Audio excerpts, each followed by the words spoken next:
If you look at the way we are progressing in this course, you will find that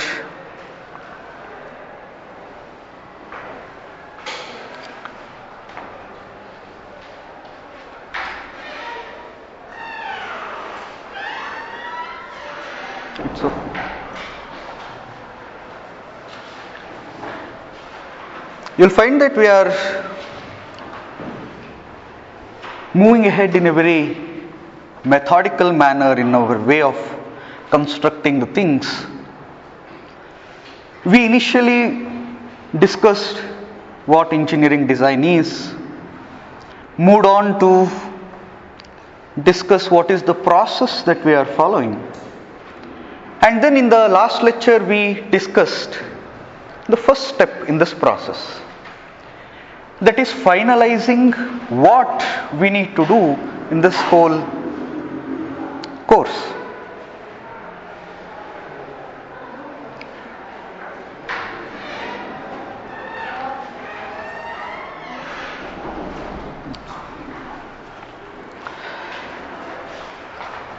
Some of the takeaways from earlier discussions were: one, we are trying to give an innovative solution to a problem which is not solved, or we are trying to give a more improved solution to a problem which already has some solution. This we have discussed very clearly. All in all, what we are trying to say is that a kind of innovative thinking is very much essential in this course. Today, let me take up a very crucial question. Can we practice this? Can we practice this art of thinking innovatively? Or in other words, we shall meditate today on creativity. By and large, creativity has been associated usually with arts, not with science. When we say a person is creative, we often mean that he is good either in music or in dance or some artistic form. We never seem to equate creativity with science, right? And the primary questions we will be trying to answer here is it possible to define a process by following which anybody can be creative? Or is creativity a necessary trait which somebody gets by birth? The argument is that some people are creative, some people are not. We'll try to analyze all these questions in today's class. Before I start, I want to ask a very simple and straightforward question to begin the whole debate. Who, why and what you think is the greatest creative thing you have seen around in your life? Who made it? What was that? Why was it creative? Creative, this thing is creative.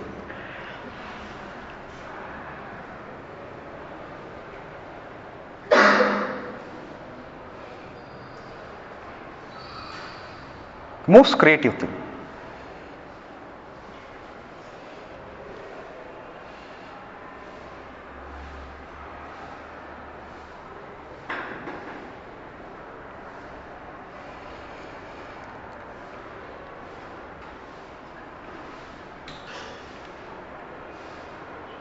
Extremely meditative mood. So the problem is not the 3:30. I think you are always in a meditative mood. 9:30 to 3:30. Calm and meditative. Good. Are you all disciples of some Swami? Transcendental meditation or something. Yeah. Computer is the most creative stuff you have seen around in your life. It's creative.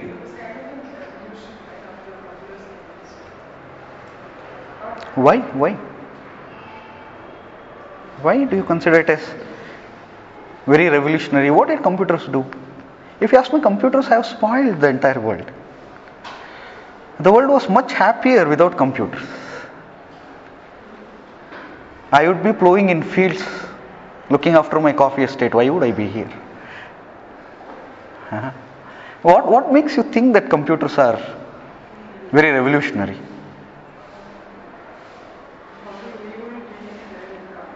You would be doing something else. Probably you would be in Chitrakala Parishad doing some arts or something. It would be a nice life, instead of coming on Saturday and attend a class like this. Anyway, I'll accept computers. Okay, next. Most creative stuff you have seen around.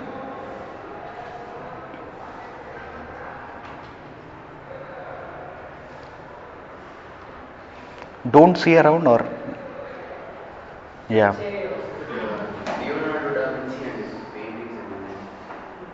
Specifically, Mona Lisa is creative. What is so creative about Mona Lisa? Smile. Have you understood what he wanted to reveal in his paintings? Da Vinci Code, sit down. Okay, yeah. It's a tube light and bulb, others will live in darkness. Why? There were always the oil lamps and. We had candlelight dinner, breakfast, everything. Good, no. So romantic. So romantic. Right? Okay. Tube light for you is very creative. Bulb. Thomas Alva Edison, not a good man. Not a good man. Oh, you don't know about Thomas Alva Edison. He's not a good man. In fact, many people, when they talk about creativity, they do speak about Edison. Because that guy has some amazing number of patents. Right? He has supposedly invented so many things. But the more I read about that man, I feel that he was not a good guy. See, what happened was, Thomas Alva Edison didn't do anything on his own. He had this big bunch of youngsters working for him who were paid to invent. So he was running this huge lab. He was a rich guy. He wanted name and fame. So he employed so many people and they invented all the things, and he just applied for patent and got everything in his name. In fact, there are some really disturbing stories on how Thomas Alva Edison discovered many things.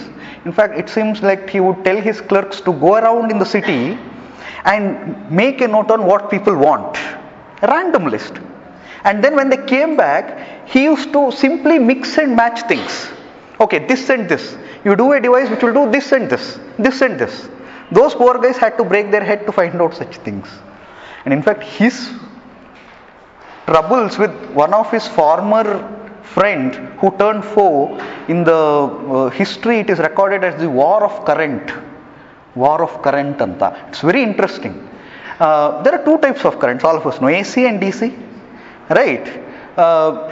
AC and DC, the essential difference is AC is centralized. See, you centrally generate AC and then you can distribute. DC is self-contained. In history, always remember, the state, as in the politicians, will always be interested in anything centralized. Because once it is centralized, they can control it. So state was very interested in AC, which was discovered by one of the earlier friend, co-worker of Edison. And once the state took more interest in AC, he went out and started his own company. Now, what Edison did after that is not what any gentleman would do. He made propaganda videos showing how this AC was bad. It seems he deliberately made people touch the wires and pictured them dying, so to tell everyone that AC is not good, it is dangerous, and then see that DC gets more publicity than AC. He did all these things, but ultimately AC survived, DC didn't. That's different question. So more I read about Edison, there are many other stories about Edison also, personal matters, we will not discuss them. He is not a good man. Anyway, tube light ಹೇಳಿದಕ್ಕೆ Edison. Yeah, anything else? Why is aeroplane so? Some people used to think that flying, used to see the birds fly, Exactly. and even they wanted to fly. Yeah. So, That also has a very interesting history, by the way. All of us know, right? People say, I had a book written by Roddam Narasimha. Roddam Narasimha was the erstwhile director of NIAS, a very renowned scientist. He has compiled a book called Encyclopedia of Indian Sciences, wherein he has taken the original text and tried to prove that all the modern scientific inventions were found in earlier ancient Indian literature. All of us know that kind of aeroplane idea was there even during the times of Ramayana and all these things. But before that also, the whole structure, aerodynamic structure of the wings were discussed in Indian literature. But we don't know whether somebody actually built it. Right? Like somebody was saying radio or something like that. I suddenly remember, this has Indian roots, most of you may know. J.C. Bose actually demonstrated the wireless communication, electromagnetic wave communication, wireless communication. But once he gave the demonstration in the Royal Society in England, it seems. And that guy, who is that guy? Marconi, was the audience in his speech. The Telegraph newspaper correspondent asked J.C. Bose, "Sir, you have found out such an inventive thing, why don't you patent? You can make lots and lots of money." But this guy was so very humble and down to earth and very close friend of Rabindranath Tagore, so all that influences.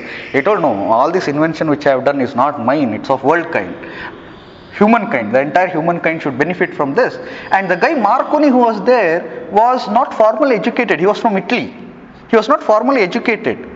He was working as a clerk in some small time company, and he came just with some curiosity to see what is happening. He was there in the audience, and J.C. Bose very proudly announced that, "See, I have found this," and it seems he fired the gunpowder which was there in the adjacent room using the wireless electromagnetic wave and said, "See, whoever wants to use this, now use this." And that great man, Marconi, he took that idea, made, patented, and today everybody knows what happened after that. So it always happens in history. Creative people find out something, later someone uses and all that, right? Aeroplanes also, many people had tried. In fact, Leonardo da Vinci had made a sketch of aeroplanes much before they were done. In fact, before satellites came into picture, Michael Clarke gave us away, the science fiction writer whom all of us love, gave an idea of what satellite means, and in fact he even had patents. I'll talk about patents maybe in my class after I finish this creativity. Michael Clarke, the science fiction writer, gave an idea of satellite and had the patent for satellites. He didn't make. Later people made satellites, right? It's the same in the case of robots also. Asimov, the fiction writer whom all of us love again, gave the 3 rules which all robots should follow. Remember Robocop and all? All robots in the world should follow all the 3 rules. He gave all those 3 rules for us. He didn't make robots. He gave us an idea which others followed to implement, right? It always happens. So aeroplane also came as a fantasy and then were implemented. Okay, now what next? We are having nice discussion. Something more. So many hands were raised then. Yeah.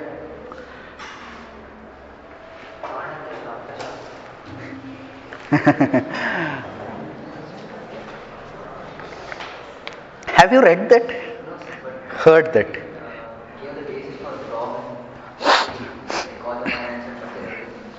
Yeah. In fact, the Kautilya, who is also known as Chanakya, wrote this very interesting book. Even I have not read it completely, but in parts, yes, I have read it in detail. Codifies how everyone should work, how the state should work. In the state, what should be the departments, what should be the taxation rate. When the king conquers the other empire, how should he behave? This is the essential difference between Indian kings and other kings. When other kings, when they conquered India, they enforce their religion, their beliefs on us. Ideal Indian kings never did that, because starting from the rules codified by Manu, whom everyone follows, to the rules contained in Chanakya's Arthashastra very clearly says that any king who conquers a new kingdom should install the next of that king in that place, not he going and sitting there. You just conquer it, don't take anything from there, settle out any issues, put someone in that place and come back. That's what everybody was following. In fact, taxation rate also was first codified by them. Yeah, it's creative. Creative alla codification. Anyway, it's his belief. Yeah, any creative, I am not finding diverse things. Yeah, madam. So I think the human body is God created. Human body is Ah. God created. Is creative. Are we coming to the controversial things? Human body you feel is very creative. Whatever we have made in the world, it's because of God. So who is creative here? God. God is creative because He made man like what we are. So you are attributing creativity to God. Yeah, it's okay, fine. In fact, this is the first and major explanation given to creativity. What madam is saying is not new. People from long have believed that creativity is God's gift. Let me go to the root of the word creativity. The root of the word creativity is creato. Creato means something created by God. For long, people did not believe that humans can be creative. The only person who can be creative is God.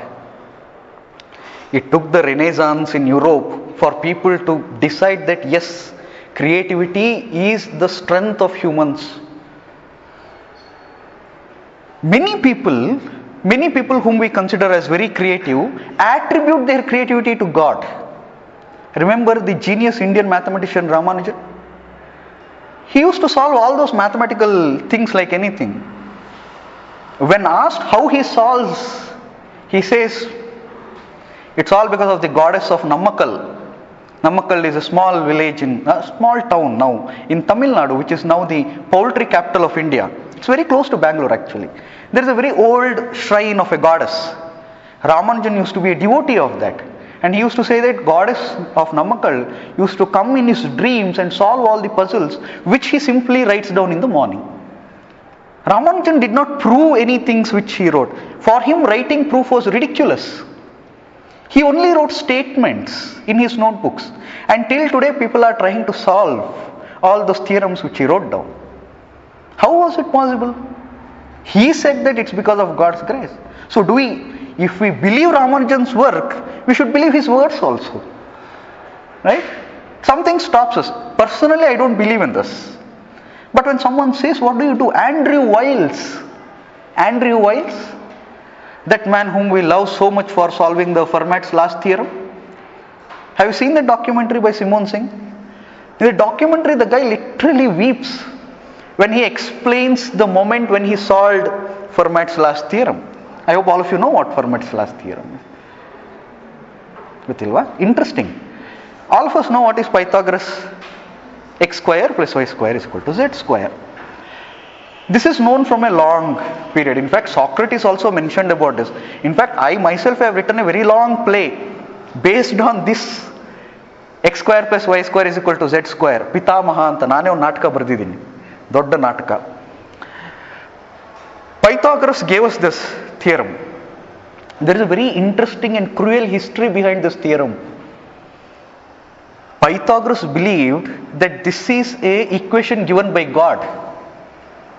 X square plus y square is equal to z square was an equation which only certain numbers fit into.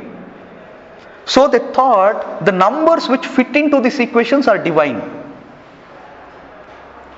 Pythagoras went to so much length so as to kill some of his disciples who questioned this. History is full of great men in history have their hands drenched in blood always. For a long time, Pythagoras' theorem was accepted. But then after some point of time in history, people began to worry whether there are similar equations. Andre, are there equations of the kind x cube plus y cube is equal to z cube? Are there numbers which fit into this? Or x to the power of 4 plus y to the power of 4 is equal to z to the power of 4. Are there numbers which fit into this? People were trying to find. Finally, in 17th century, this man called Fermat comes and he makes a very ridiculous claim.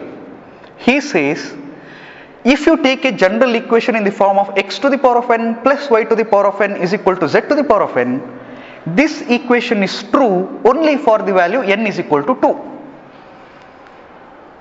That is not interesting. What made the whole thing provocative? He said, I have the proof of this theorem, but the margin space given in this book is so small that I can't write it. See how provocative the statement is. That means he is saying I am having a proof, but I am not giving you. That kind of thing. So from 17th century to 20th century, people tried to solve this riddle because it's a very simple riddle. Anyone can understand this. That means you should write an equation x cube plus y cube is equal to z cube. Try to take all numbers and see whether any number set will fit this. Simple, right? There were prizes announced, people tried to solve, there were claims that this problem is solved every now and then. Every genius mathematician wanted to solve this, but soon found out that they could not. The frustration increased because he had said that he had the proof. If we had, why can't we, was the provocating question. Along the while came this man, Andrew Wiles. It's a great documentary. If you want, I can give it. I have the documentary. He solved this. In fact, the book is also there and he made later that into a documentary. How he solved and what are the approaches taken to solve this problem is a great lesson in mathematics. All of us can understand it. Finally, he came up with a proof. That proof was some 550 pages. He proved it. But what happened?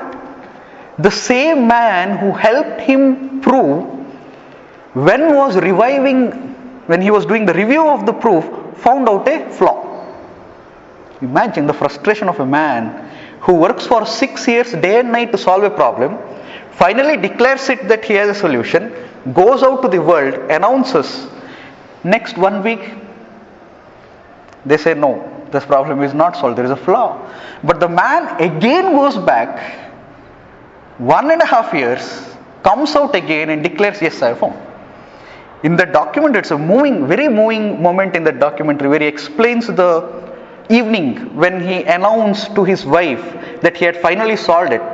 He literally, the man weeps, and you can feel why he does that. We do that always, right? When Roger Federer cries, even when he wins and when he loses, we can understand why that great man is doing so. That happens. Why? He said that was a moment of inspiration. Suddenly he saw the solution. That's what he said. I saw the solution. It was there. How? We don't know. Einstein once said that he sees the solution. It just comes before him, he just writes it down. Right? So all great men say this. In fact, in Kannadadallu ide, all great poets who write poems, great poets, not ordinary poets, great poets, they say that they don't write, somebody makes them write. In Kannada, one of the, what should I say, the legendary, not legendary, all-time favorite work is Kumara Vyasa's Bharata. Gadugina Narayanappa wrote that. In his initial lines he says, Veera Narayana Kavi Naranappa Lipikara. That is, in his town of Gadag, there is Veera Narayana Swami temple. He says, Veera Narayana is the poet, I am just a scribe for him. Meaning he is who writes. So what madam says, I am elaborating. Throughout history, even today, take musicians. All the great musicians whom I have seen, there is this very great old man, Pandit Rambhav Bijapurayanta. He plays harmonium. Great old man, 94 years. that man, when he plays, now because of old age he does not play most of the ragas. These years he plays only two ragas, Rag Bhairavi, which is played in the morning times, and Rag Des, which is usually played in the evening times. He plays only two ragas. But when he plays that raga for 40-45 minutes, I have always seen that the entire audience, without fail, will have tears in their eyes. You go with a very firm thinking that no, today I will not cry, whatever be the thing. But I don't know what happens to the audience. That is the greatness of music. The man says that he is not playing. The moment he starts playing, grand old man who has so much practice behind him says, before he touches the harmonium, he says, I am not playing today. Whatever goddess wants me to play, I will just play that. If I do some mistake, please forgive me. Start ಮಾಡ್ತಾರೆ. But once he starts, something happens. Nobody can explain what. It always is like that, I feel, right? So, what Madam said made me speak all this. God's gift, divine intervention, whatever you call it. But for a long time people did believe and still today continue to believe that it's God's gift. And anything else? Yeah, madam. Yeah, literature. Specifically, what did you think is most creative stuff you have ever read or seen?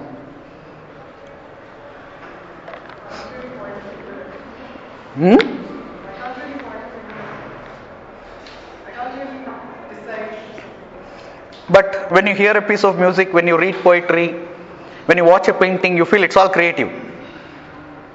Huh?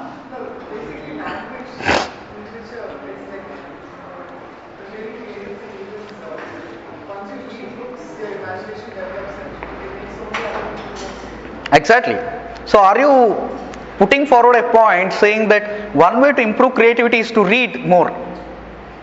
Do you agree? Well, Surdas, the legendary poet who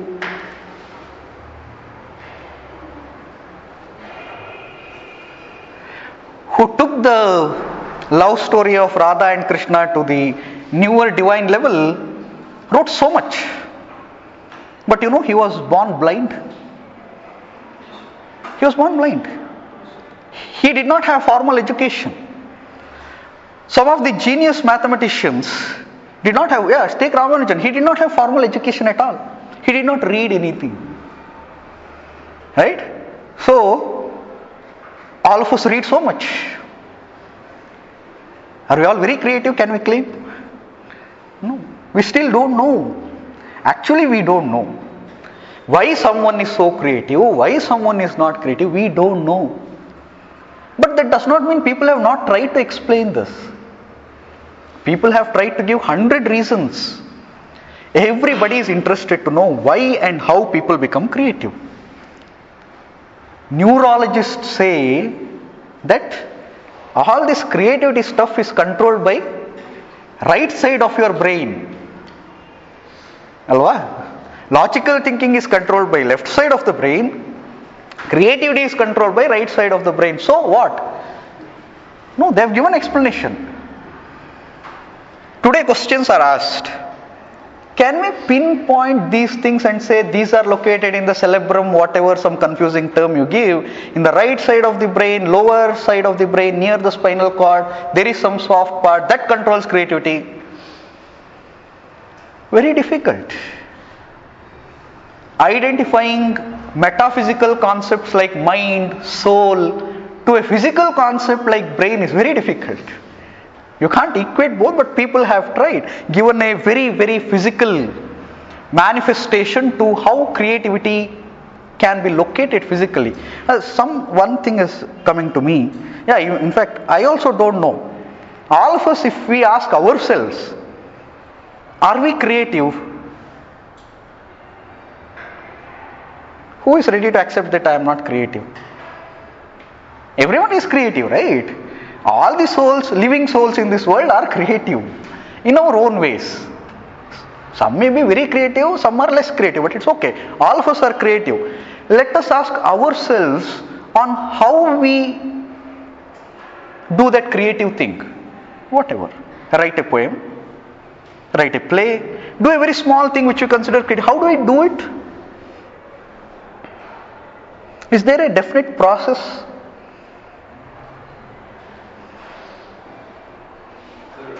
Sit down. I believe that initially, when you're born, you're nil, right? There's no creativity or there's nothing you can understand. And as days pass by and more, as you experience the outside world and analyze stuff around you, that's when your creativity starts improving. So that's when the subconscious mind starts acting on what is around you. And later the subconscious mind gradually decreases because what you can perceive naturally and the hidden form of what you can perceive is observed by the subconscious mind. So the subconscious mind basically plays the creativity with your perception. Forgot your name. Forgot your name and verifying it. Swami Anujananda Paramahamsa is giving his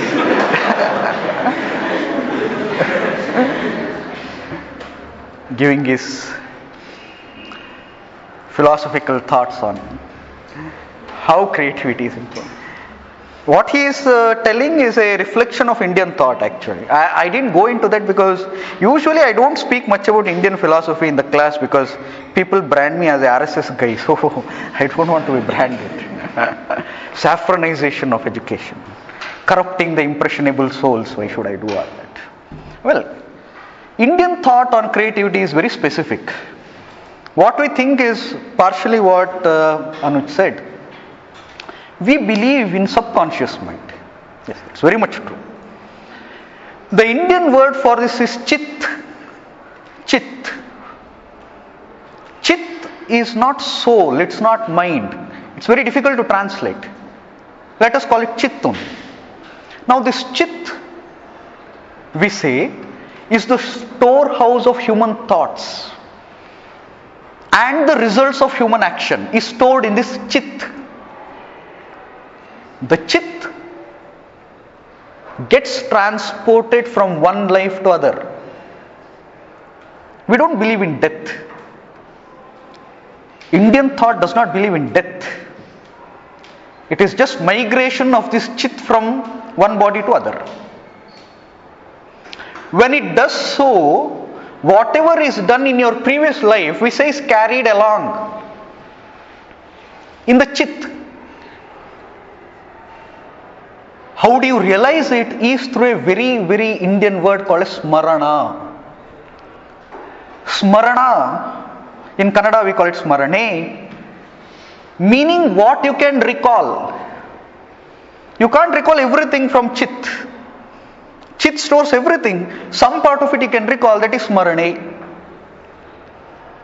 That is why we can't remember our previous lives. It's not possible.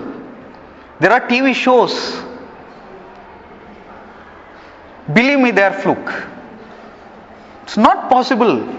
It is not humanly possible to do this. Then how do they do that? Well, it's TV show, man. Anything can happen. Right? Smarane is the only part which you can recall.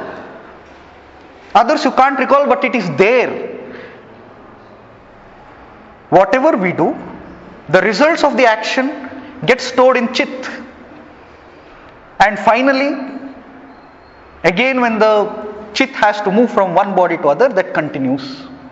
So how does one become creative or not is the resultant analysis of what is stored in chit. That decides. Garuda Purana chapter number 5 has a long discussion on this. Interested people may read it. In fact, modern psychology believes in this. Graham Wallace, please remember this name, Graham Wallace, in 1926 wrote a book, The Art of Human Thought. 1926, author was Graham Wallace. He gave a process for defining creativity in 1926. The process is this. He says any creative process works like this. He says there are 5 stages. Initiation. Initiation is through your senses you absorb things. Then incubation, that is stored in your mind. Then something happens in your mind. You can feel it, that the solution is nearing. Then illumination. Suddenly you see the solution has come out. Then the 5th stage is verification. You try to verify whether the solution you have got is correct or not. Thereby, for the first time, bringing subconscious mind into academic discussion. All of you would have faced this. Not now. Go back to your +2 days, solving physics problems. If you are really interested in solving physics problems. Most of the time when you try to solve something, if it does not work, take a break, think of something else, go to sleep or something. Suddenly you see that you know how to solve it. It mostly happens in a very different context. You write the exam, come back, see the question paper, and oh no, I knew this. Right? This thing happens with everyone. That means there is some subconscious mind which is active. But unfortunately we don't recognize it. The guy Sigmund Freud, who spoiled the way we think, told us that in this subconscious mind, it seems we always keep our emotions suppressed. For Freud, everything is suppressed emotions. He gave us a theory. According to Freud, all these suppressed human emotions for fame, for money, and for satisfaction of physical needs manifests itself into creativity. Why are some people so very creative? Because they have suppressed emotions. So Sigmund Freud's theories are like this only. In fact, for a long time, there is a very fine line between creativity and insanity. Is creativity a mental disorder? We can discuss. Is creativity a mental disorder? See, a novelist sees new characters, right? He sees characters, he sees events which is not there.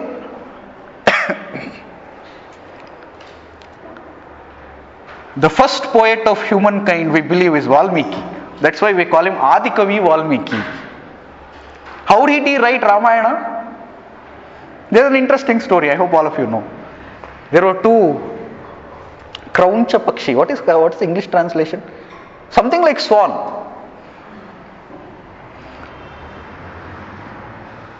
They were dying because they were hit by the arrows of hunters. He saw those dying birds, and we say that shoka irode shloka aitante. That means the whole sadness of the situation made him write Ramayana.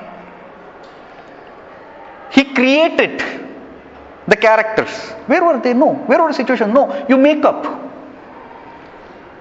Legendary actor, I can't recall his name, American actor, once very famously said that acting is nothing but controlled multiple personality disorder. I can't remember the name of the person who said acting is controlled multiple personality disorder. Correct? Uncontrolled multiple personality disorder becomes onion. Manichitra Talam was the original Malayalam film which was later remade into Kannada as Aptamitra, then became Bulbulaya there, and in Tamil it became Chandramukhi. Nothing could match Manichitra Talam if you have watched it. Shobana was Amazing. She even got the national award for that. This was in 1994 or 95. If you get a chance, watch that movie and compare how the whole situation is treated in Malayalam film and how the whole plot changed when it came to Kannada and later to Tamil. I didn't watch Tamil and Hindi because I was frustrated watching the Kannada version itself. They made such a sensible movie into a trash. In Malayalam film, the whole treatment was very scientific and very logical. When it comes to Kannada, a lot of myth and legends were added into the story. Most of the mathematicians,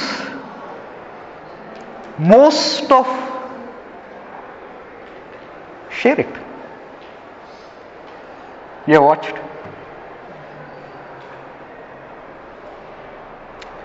Most of the mathematicians, most creative people have all suffered from mental illness at some point of time. Computer scientists don't get Nobel. Even mathematicians don't get Nobel. But do you know what is the equivalent of Nobel Prize in computer science? Highest award given in. What is the highest award given for mathematicians? It's not Nobel. What do they get?